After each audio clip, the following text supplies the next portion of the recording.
Hello, everyone. This is Raj from CoinLive, and today I have the absolute pleasure of interviewing the amazing Kyle Samani. He is the co-founder and managing partner of Multicoin Capital, and he's such a knowledgeable person in the space, and he's so well respected. And like I said to him before the interview started, it is very hard for me to not fanboy right now. So, without any further ado, Kyle, how are you? How are you doing? Hey Raj, thanks for the chance to be on. I'm looking forward to it and super excited to dive into some fun stuff. Awesome. So I guess let's just start from the beginnings. Yeah, tell us how you got into the crypto space. What was your story there?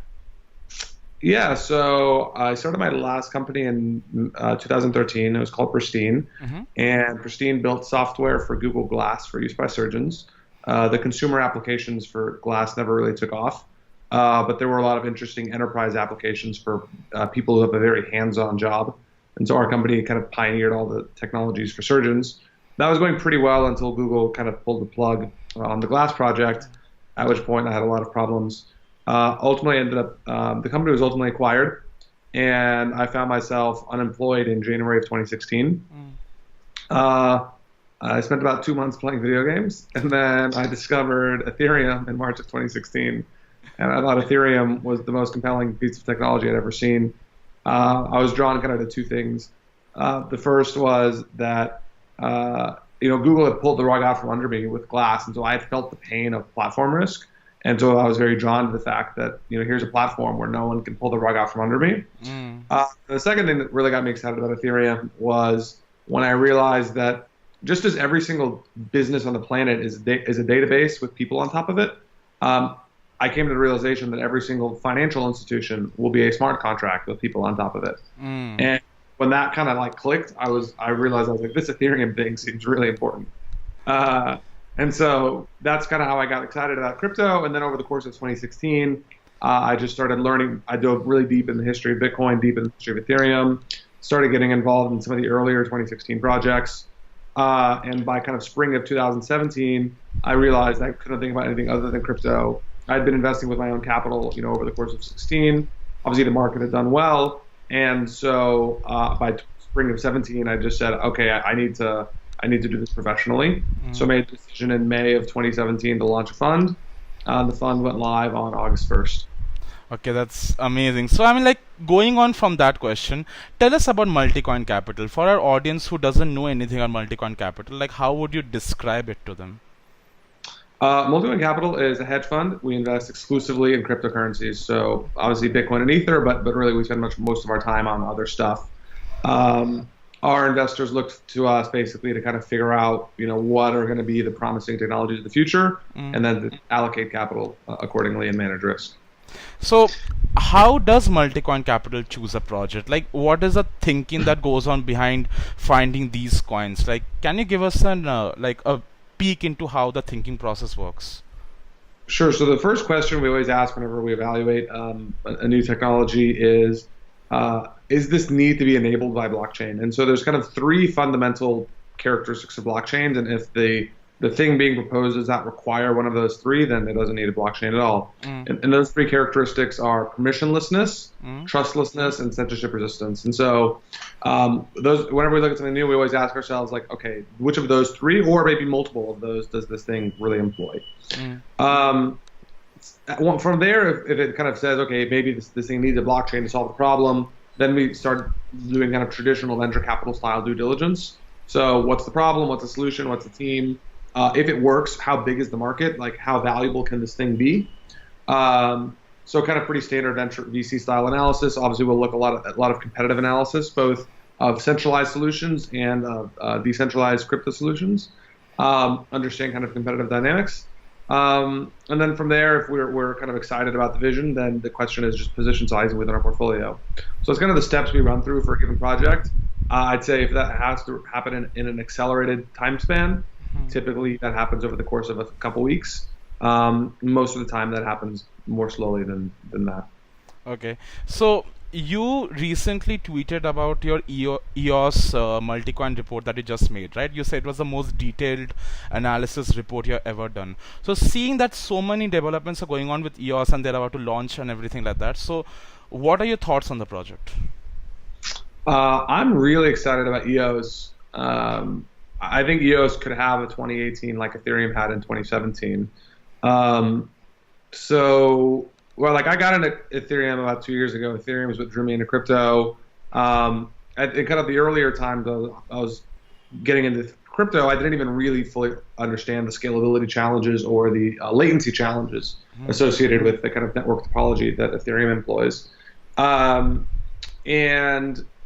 I've since kind of come to be just a little bit jaded by Ethereum and the vision for Ethereum. It's not that the team isn't compelling and that they don't have a strong folks. It's just the decisions they've made. They've really forced themselves to solve all of the hardest problems to deliver any really usable consumer application.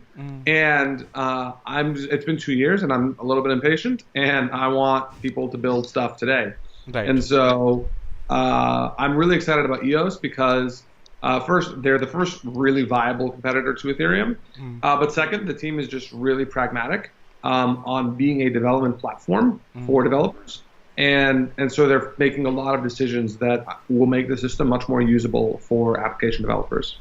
Okay, so and I want to see people build apps. Like I really want to see people build apps. So, I mean, like, we all know about your fondness for smart contract platforms, right? Like, you have a very soft spot in your heart for them. So, like you said, like, 2018 can be the year of EOS, but, like, there's so many smart contract platforms coming out. Like, there's Neo is out already, like, the Cardano is going to come out and all those things. So, I want to ask you, what does Ethereum need to do to stay on top of that game, to be the big dog in the space, so to speak? I mean, they need to solve scalability. They need not just to solve scalability. They also need to make the system much more lower latency to make usable applications, and they need to just make the platform much more usable. I mean, like the consumer and developer experiences for Ethereum are quite poor. The Ethereum Foundation likes to very publicly say, we're neutral. We design the protocol spec. We build the client, or maybe a handful of clients that implement the spec. But besides that, the Ethereum Foundation is like, okay, we built the spec and the protocol, and everything else is kind of someone else figure it out. So like wallets, hardware wallet integrations, integration to browsers, developer environment and developer tooling, right? All of the other things you need kind of as a foundationally to make this thing work in the real world. The Ethereum Foundation basically has said, like, we don't care or we don't do it. And I think that's the wrong approach. I really think the kind of sponsoring team building a smart contract platform should provide first-party tooling for all of the above. These are all open source, and they shouldn't like not allow for competition. They should allow for people to build on top of that and create supplementary tooling. But I really think it is to the disadvantage of the Ethereum ecosystem that the Ethereum Foundation itself does not really directly create all of the tooling for both consumers and developers to engage with the system in a more meaningful way. And so they kind of need to solve scalability, they need to solve latency, and they need to make it usable. Those are kind of the three major areas for Ethereum.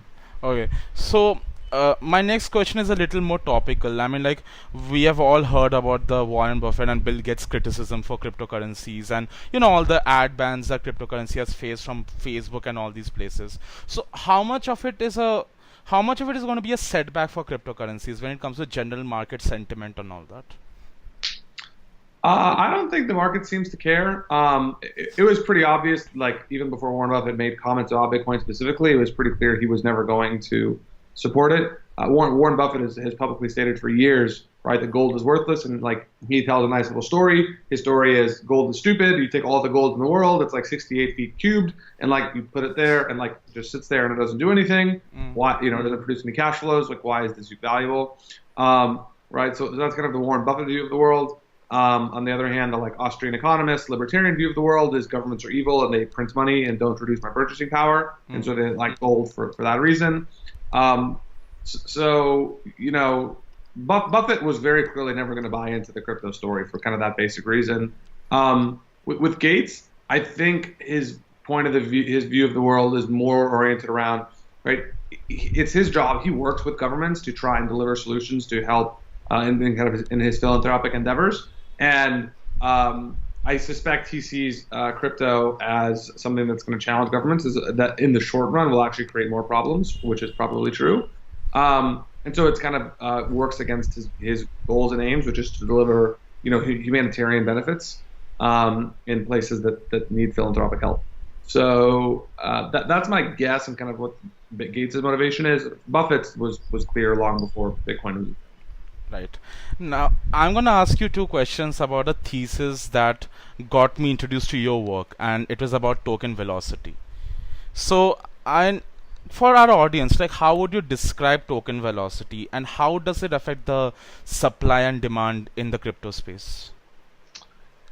Yeah, so the concept of token velocity, I kind of wrote about it specifically with regards to utility tokens, and even more specifically than that, for tokens that basically have said, hey, we have some new service to connect some sort of producer and some sort of consumer for whatever.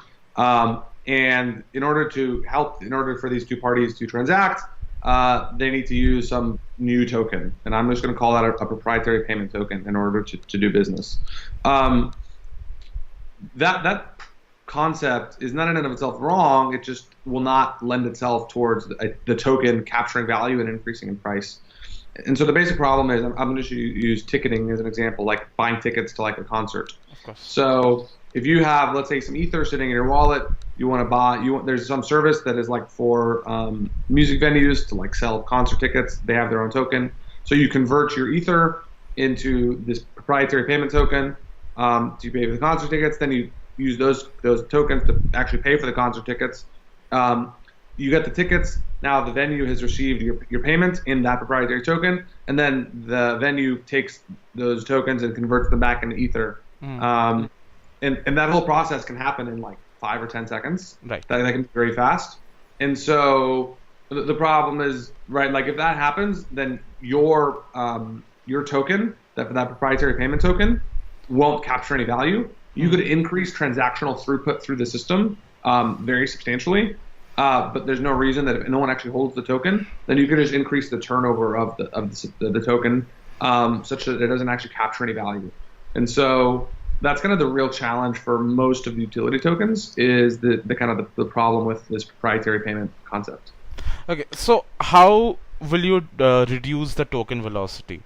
Is there a certain way that one can reduce the overall token velocity? I mean, so within the framework of having a proprietary payment token, people have been proposing kind of what you can call a velocity sink. I'm not a huge fan of the idea. Instead, I more strongly prefer seeing token models where the token itself is not used for payments, but the token is used for some other mechanism. So my favorite such model is probably the work token model.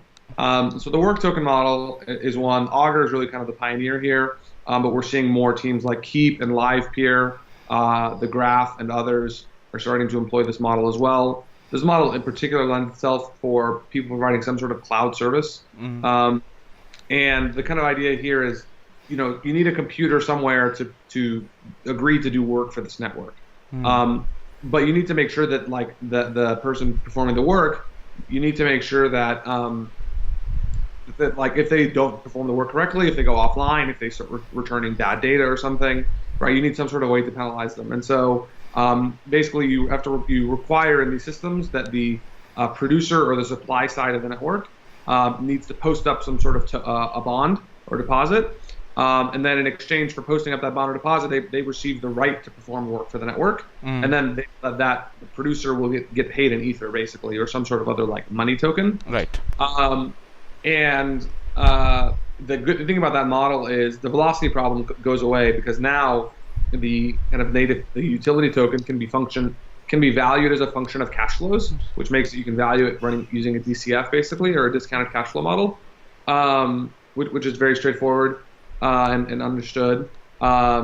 And then it also accommodates the kind of whole trust issue and like, hey, do you have bad actors and how do you penalize bad actors? So that model fundamentally lends itself towards usage that way. So I'm a pretty big fan of the work token model, Right. and a lot more teams employ that model. So Ahmed from Twitter wanted to ask you regarding work tokens. His question is, do you foresee a future where work tokens make up a substantial chunk of a person's income? I think depending on the kind of person, yes. I think like if you look at miners today, right, you could argue miners, although they're not work tokens, like they just buy a bunch of computers and the computers literally print money, right? And and I expect that will be true in the future, but there will be a more diverse array of sources of income. It won't just be mining. So Okay. I do expect that will happen. Okay, awesome.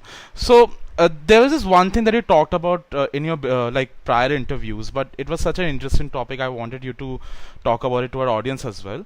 So you said that the smart contract platform with maximum utility will produce the most mainstream token of the future. So, I mean, can you expand on that view? Like, how exactly will that pan out? So I have no idea how that will pan out. Utility is a very nebulous concept. Right. There are elements to utility at the kind of protocol layer, at the layer one, that matter, but it's not clear what the right set of optimizations are given the trade-offs in these systems. So, like latency versus throughput is a trade-off. Throughput versus scalability is another trade-off. Degrees of privacy and efficiency are important in these systems.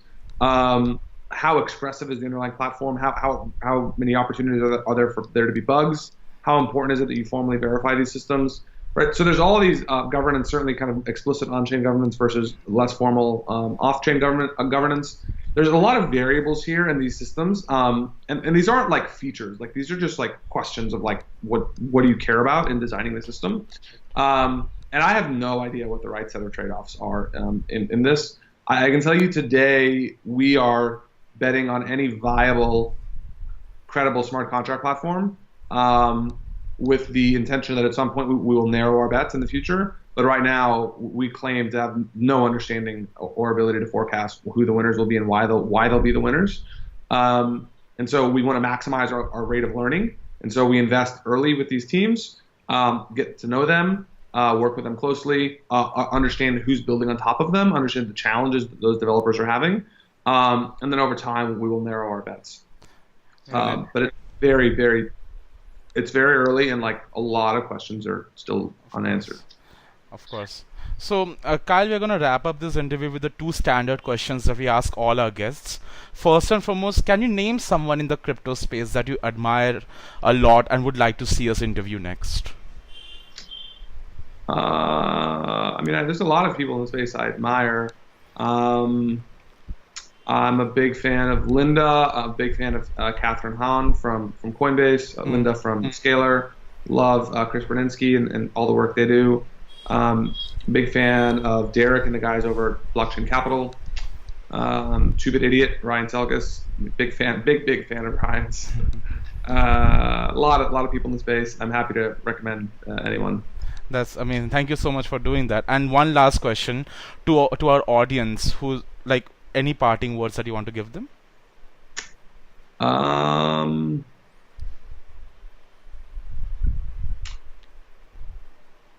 It's still really early in crypto. People like to get excited and think this stuff's going to happen overnight. This is going to be a multi-year long transition.